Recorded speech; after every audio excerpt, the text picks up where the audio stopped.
giant killer, Henry. Rusty, what's your moniker, man? Do we have one? Did Lonnie Keeper come up with one for you? No, not yet. All right. Well, maybe we'll come up with it today. We have Rusty Jeffers, local Arizona legend.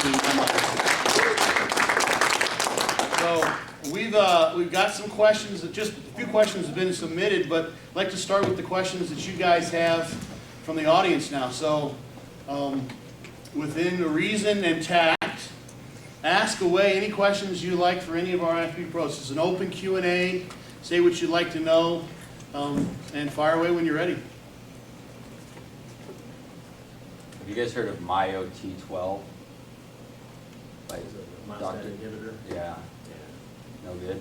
Again, I don't use those things. You hear of all the research inside behind and stuff. Those things sound like good products. Yeah. Sounds like a wonderful product. Well, yeah, if you're genetically not disposed to having, large amounts of muscle in your brain and things like that, most definitely, I'm sure it's a booster of some type. Can't speak for other companies, man, especially, saying.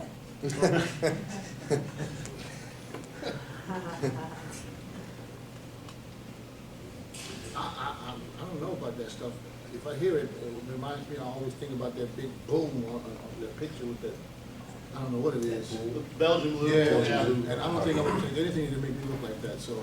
I have no experience with it.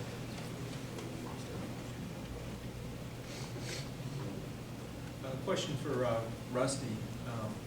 As you're a master competitor, what have you been doing different as you've got a lot of longevity. How do you keep it going? Just try to stay injury free as much as possible. Some of the stuff that you do as a younger man, you don't attempt as much now. Some of the super heavy stuff. Just take care of your joints. Without a shoulder joint or a lower back, you're gonna have a hard time training. So sometimes you got to take it a little easy on those body parts. Maybe compensate with higher rep ranges, things like that. Slowing things down a little bit? Slowing rep speeds, anything like that? Yeah, for me, I do a lot of static holds and things like that, just to kind of dig in the areas that need it. And those are pretty much, you're not going to hurt yourself holding static,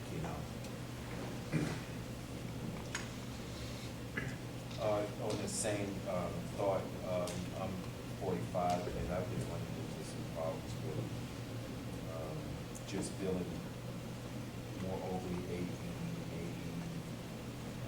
when we do get older. I know you don't maybe like to do squats or something like that, but you run into stuff like that? Well, typically I still do squats. It's a matter of what you can get away with. You're going to push your body to the limit.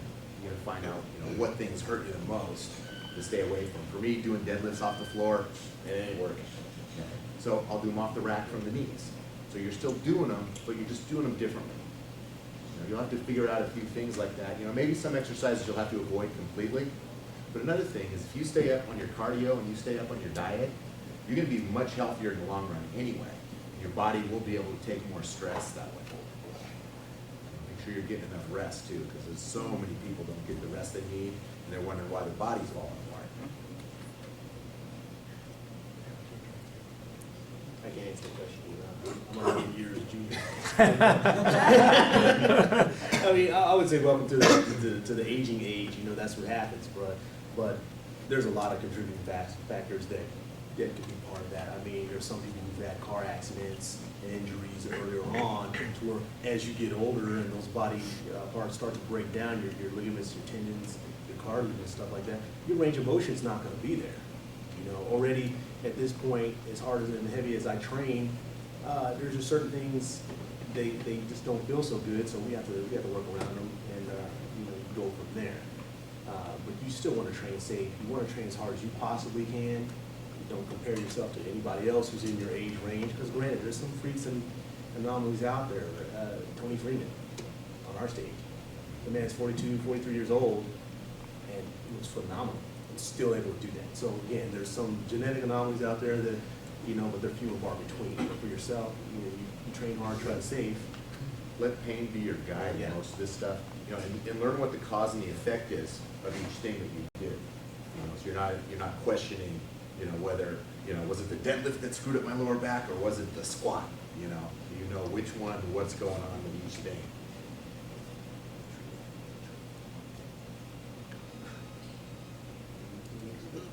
Yeah, but I have to tell you, you know, I have to say, welcome to the club, you know, I mean,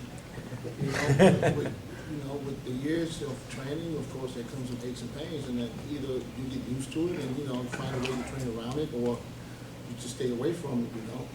There's been a few exercises where, I remember 10 years ago, I couldn't get enough weight, you know, and right now, I'm at that point where I'm basically doing maybe a little bit more than half of what I used to do, and I have that feeling where I was like, I hope nothing happens, you know, once you get to that point.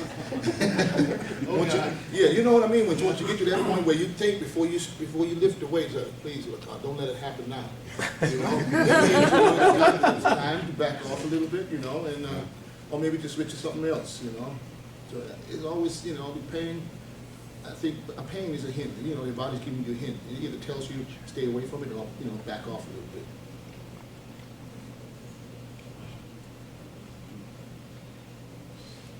I have a question.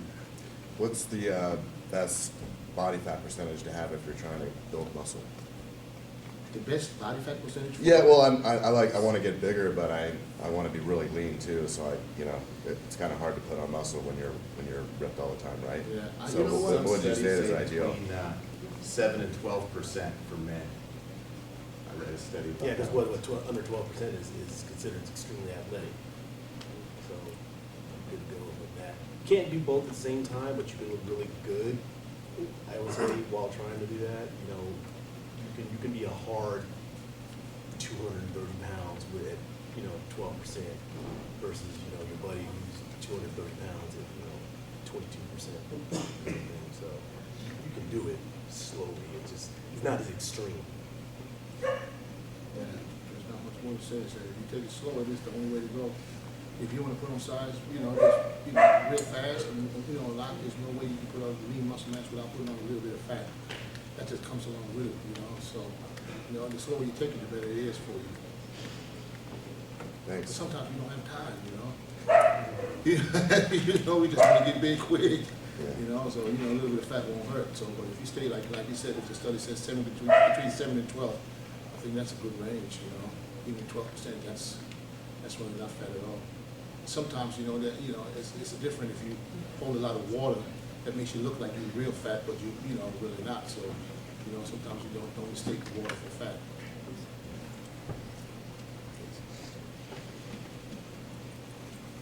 How much and how long should cardio be during a workout? Everybody's a little different. Okay? All depends on why you're doing cardio. If you want to do cardio to burn fat, is that what you're talking about? Yeah. Yeah, it depends, you know, it depends on your metabolism. Some people get away with 30 minutes high intensity. Some people need to do an hour, you know, but maybe a little lower intensity. So I've tried it all. I've tried 2 hours a day, you know, 2 hours, you know, an hour in the morning, an hour at night.